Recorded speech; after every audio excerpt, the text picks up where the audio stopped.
this is Joby Rattrap from Rattrap Producciones, and I'm going to show you how to build a bookcase, just like this one. But first we're going to rock. Now we're going to rock to a song called Easter, E-E-S-T-E-R.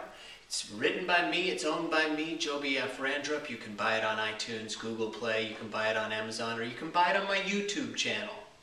So, if you're ready, we're going to rock!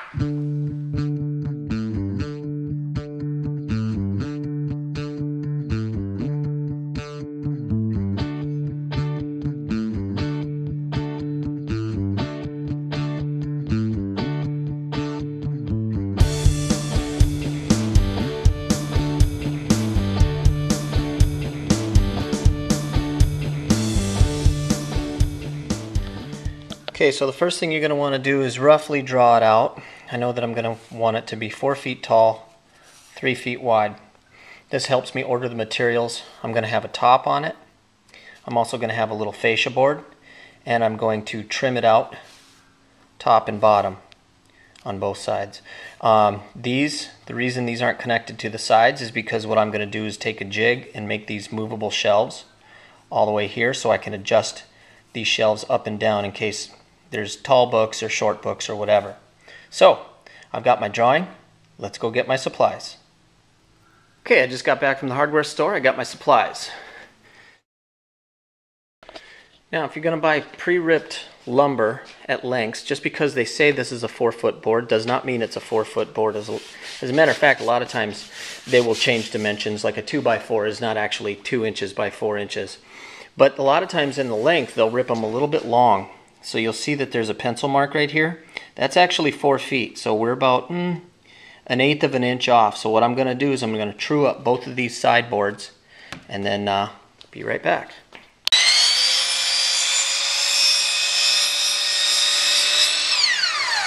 Another thing to think about when you get this stock from your hardware store or wherever is sometimes when they cut these lengths, they're not square. Now those first 2 boards were square, but I checked this one, it was not.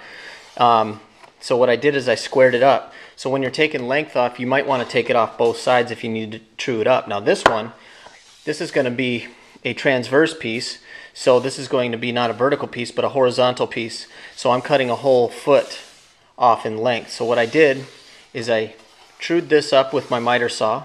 Now what I'm going to do is put it on the miter saw and cut this piece at 3-foot lengths.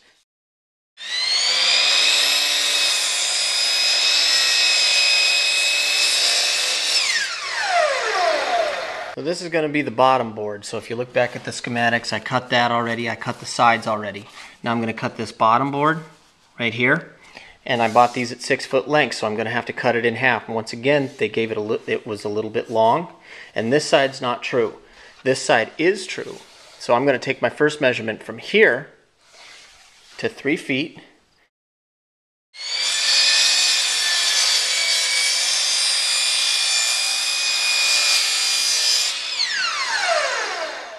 Now I'm ready to put the main box together. I use a Kreg's jig. Now I could put it together by face nailing it like this, or I could use this jig, which is a pocket hole jig.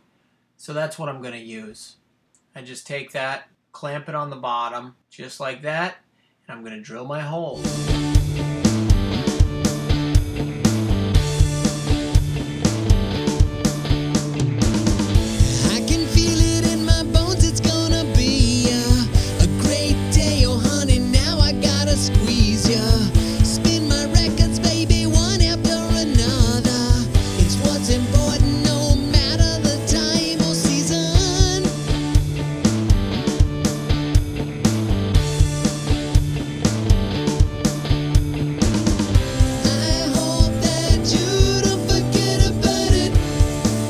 Go, you slobs. So now what I'm going to do is, imagine this is the one side of the bookshelf. Here's that top board. I'm going to put another top on top of this. I'm going to screw through here to secure that 12-inch top. So I'm actually going from the top, and I'm just going to use these panhead pocket screws. Square drive.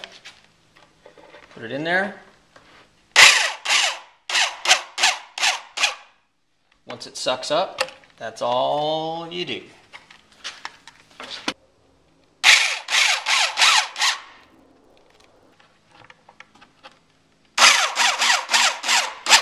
You'll notice that there's a little bit of light here, through here. When I put my finger there, you can see my finger. What this is it's called cupped. So this board is not perfectly straight. And the thing I really like about this jig is you stick that pan head screw in there, and it will do that work for you. Boom. Now we're looking at the bottom of the bookshelf, and this board, you're probably saying, wait a minute, how come it's not met down here like the top is? Well, that's because there's going to be that fascia board, that 1x4, that's going to go here. So I need to make sure that I have enough room to fit this piece underneath. So that's why this piece is up a little bit.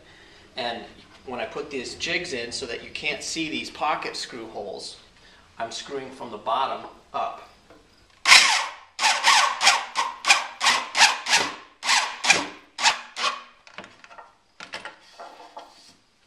Okay, so that's the basic frame.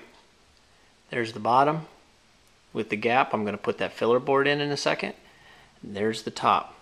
That top board's going to be put on top. We'll have movable shelving, and we'll put a oak or some kind of laminate backing on the back to give it a little bit of stability.